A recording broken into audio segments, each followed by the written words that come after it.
Welcome to our broadcast, brought to you by Wasabi Technologies. I'm your host, Kenna Johnson from The Channel Company.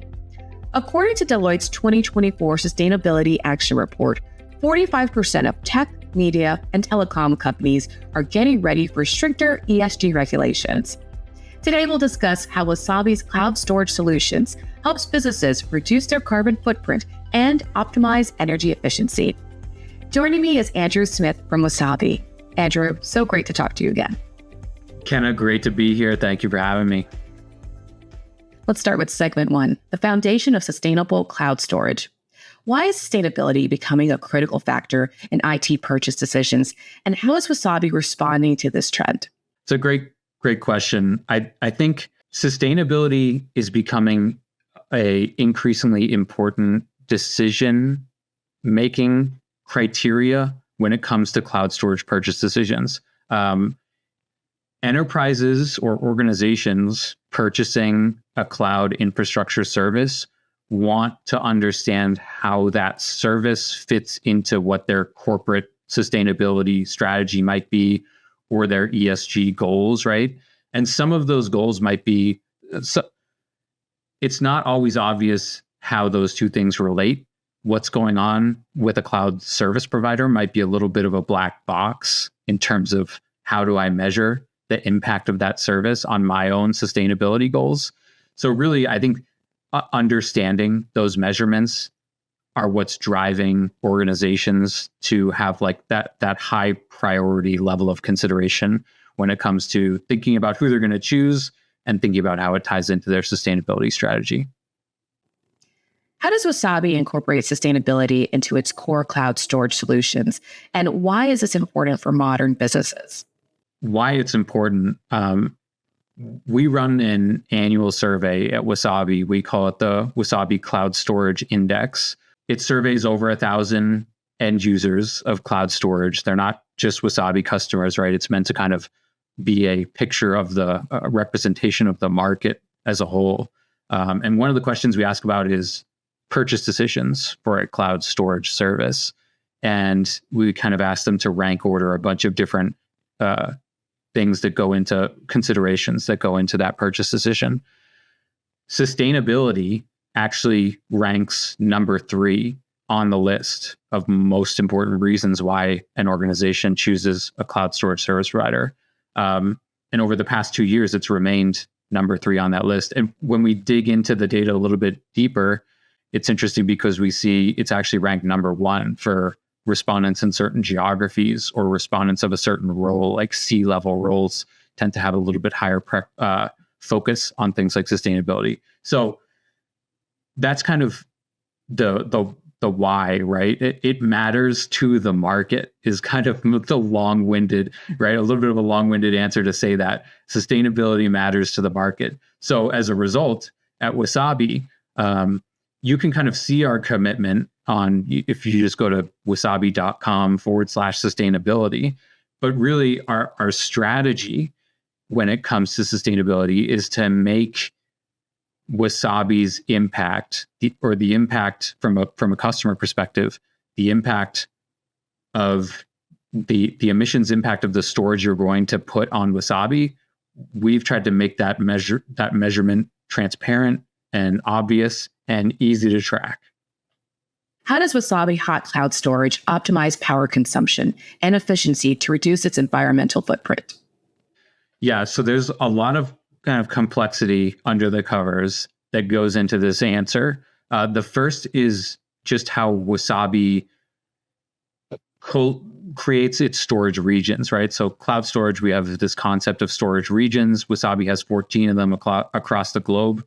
We're essentially, what that means is we're putting our hardware, Wasabi storage vaults, into co-location facilities. And that is kind of where everything starts from the sustainability perspective. Wasabi wants to make sure that we choose co-location partners that have a highly efficient footprint in their own data centers, right? Every data center provider is a little bit different, and the region that they're deployed in can have different carbon footprint elements as well. Some data centers can draw from a high hydroelectric, solar power, renewable energy, and some can't. So that's kind of like decision number one when it comes to sustainability for Wasabi, is making sure that we have the right data center partners across the globe, and they have a very high PUE, or power usage efficiency metric. That's kind of one of the main variables that we look at from a Wasabi standpoint. Second is how we design our vaults. So the good thing from a hardware perspective about Wasabi is we're primarily just using hard drives to power the service that we provide, to store data, right? And when we think about like the hierarchy of power hungry hardware, from CPUs to GPUs to SSDs, flash, storage, and hard drives are very efficient. It takes a low wattage to power a hard drive, and we can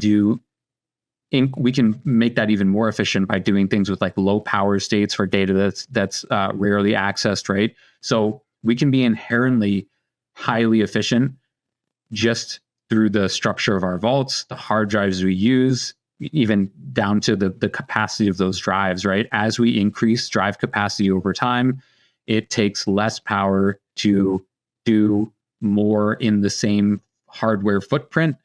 So that's kind of the trajectory we're on as we think about Wasabi's sustainability footprint over time, is it tends to get better as we improve our drive capacity, as we improve our data center partners, and they improve their PUE.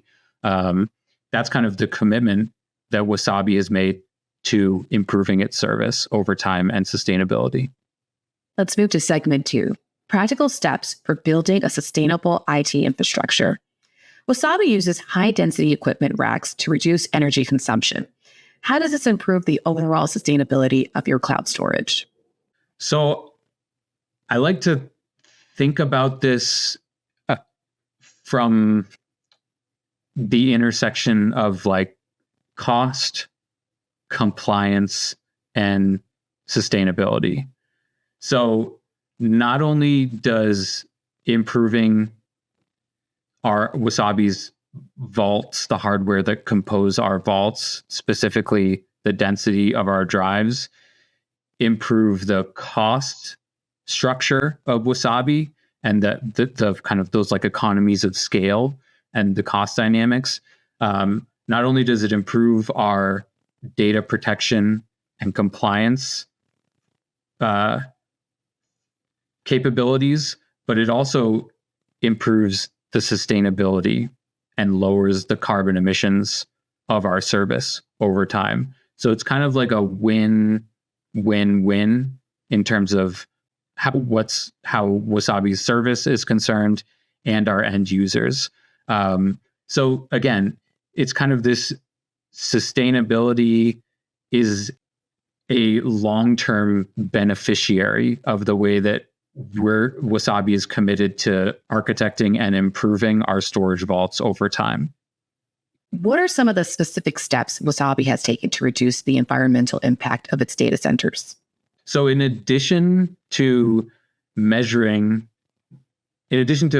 evaluating that PUE of our data center providers, I think the best step that we're taking is actually providing transparent measurements of carbon emissions by storage region.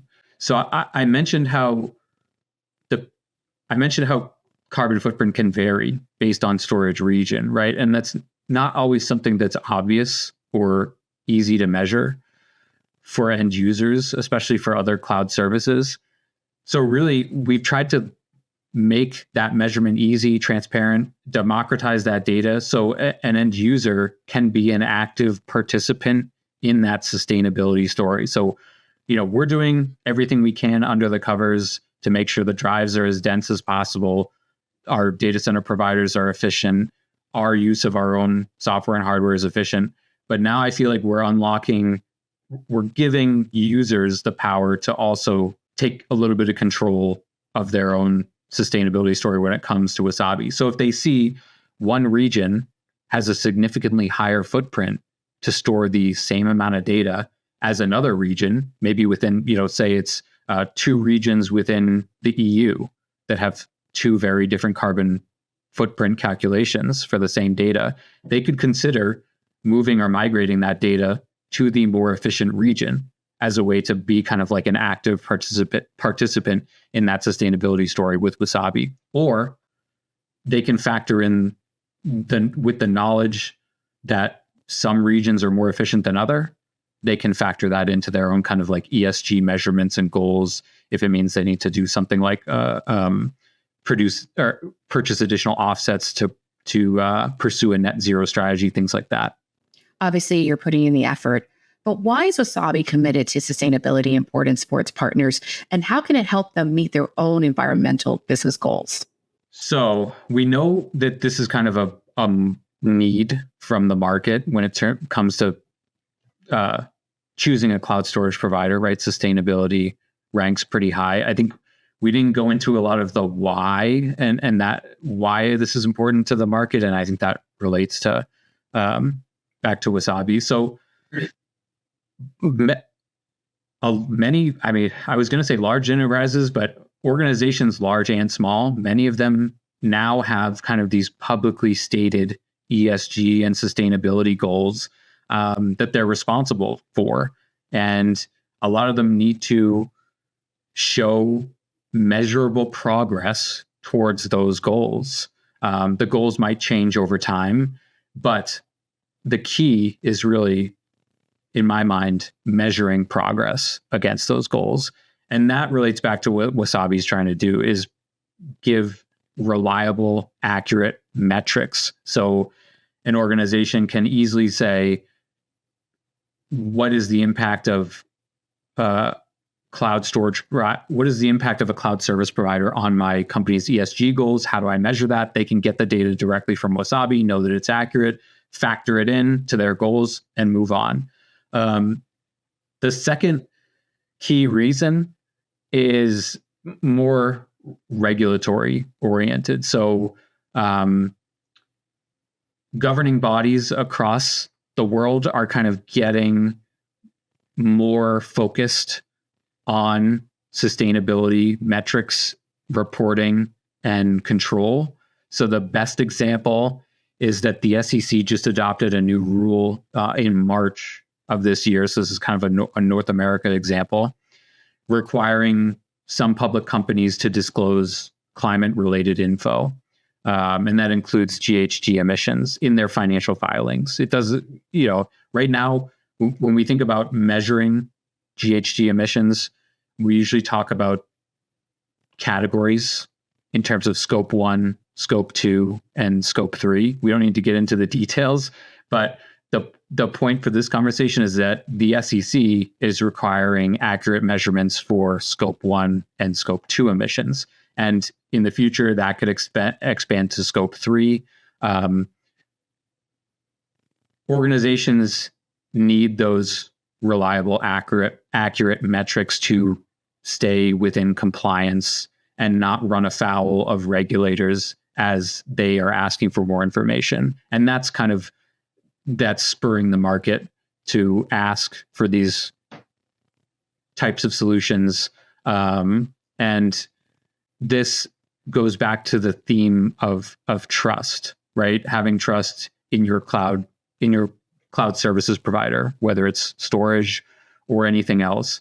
Organizations want to make sure that their corporate priorities when it comes to sustainability are in alignment with their cloud services provider, because that provider can be a large part of their GHG emissions on the scope 3 side. So I think enterprises want to make sure they're on parallel tracks with their cloud services provider and not just kind of completely competing when it comes to sustainability metrics and measurement. So trust is the last thing that I would kind of relate this back to. That brings us to segment 3, tools and future goals for IT sustainability. How does Wasabi's carbon calculator work, and how can customers use it to estimate the CO2 emissions from their data storage? So I think this is kind of where the rubber meets the road. Two things we're doing. Wasabi.com/sustainability. Anyone can go and look at their potential carbon emissions using Wasabi. There's a calculator that's just a web-based calculator that anyone can use. You put in your storage capacity, you choose your storage region, and it'll spit out an estimate, right, for what the emissions will be. And that's a great starting point for prospects, partners, right, to understand, like, give you a ballpark of what do cloud storage emissions look like in the context of like running a car for a year or taking a flight on an airplane, right? So it kind of gives you that baseline of understanding that context. And then what we've added recently is Wasabi users, if you signed up for the service, you're storing data with Wasabi, you can now actually take your bill or your invoice and upload it to a web-based tool, and that will give you an exact readout, like for your usage, down to the month or up to a year. And that way, that kind of gives you like the actual reporting that you need if an organization is using Wasabi and they want to have those metrics on a monthly basis, integrate them into their own ESG tracking, right? So that's kind of like the phase 2. And then I think the phase 3 is really getting those tools integrated into the Wasabi console. Right now, those are all web-based tools, but over time, I think we can envision a future where users can look at those GHG emissions right in their Wasabi console, right? And kind of even have them reported in real time instead of monthly or yearly. So we want to keep improving that process. How does the partnership with Zero Circle enhance the accuracy and transparency of carbon footprint emissions for Wasabi customers? Yeah, so that step 2, that invoice based emissions reporting, was designed in partnership with Zero Circle. And so with their help, improving the measurement tool and the metrics and making it, again, invoice based, that allows enterprises to not just kind of estimate the ballpark of what it may be, but it gives them an exact measurement of their GHG footprint for the month using Wasabi. And then the partnership with Zero Circle, part of that is also about taking the next step in terms of what an end user might consider in terms of purchasing carbon offsets, or how they would need to, what they would need to do to kind of like achieve that net zero standing from a carbon offset perspective. That's where a lot of Zero Circle's expertise comes into play in partnership with Wasabi. Speaking of steps, what are some practical steps IT teams can take to achieve more sustainable infrastructure using Wasabi's tools and services? For me, it's kind of all about measurement. So, and that's really where we focus. So pulling those metrics, I would say understanding those metrics of your cloud services provider. In this case, it's Wasabi. So understanding those GHG emissions associated with storing data in the cloud, having them tracked over time and then related to your corporate sustainability or ESG goals, and being able to see like that measured progress and what proportion of that is a cloud service, I think is really the critical first step, is just getting that reporting, understanding it, and then integrating it into your processes over time. We hope from a Wasabi standpoint that we've made that as easy and accurate as possible to take that first step. But then again, I would just say understanding those general scopes of emissions is also critical for organizations. So understanding and measuring your scope 1, your scope 2 emissions, and then scope 3 is where Wasabi would sit. Kind of scope 3 emissions covers upstream and downstream, including purchased services. So that's kind of where Wasabi fits. And what we typically see is that scope, if we think about 1, 2, 3, scope 3 is usually the largest proportion of total emissions for organizations. And it's the most kind of ephemeral and hard to measure. So getting a handle on those emission scope categories and accurately measuring them, that's the place to start. And we hope we've kind of cut out a lot of the guesswork or any of the guesswork associated with Wasabi and gives users a head start on accurately measuring that scope 3 portion of their sustainability. Andrew, you've given us a lot of great information. Where can we learn more?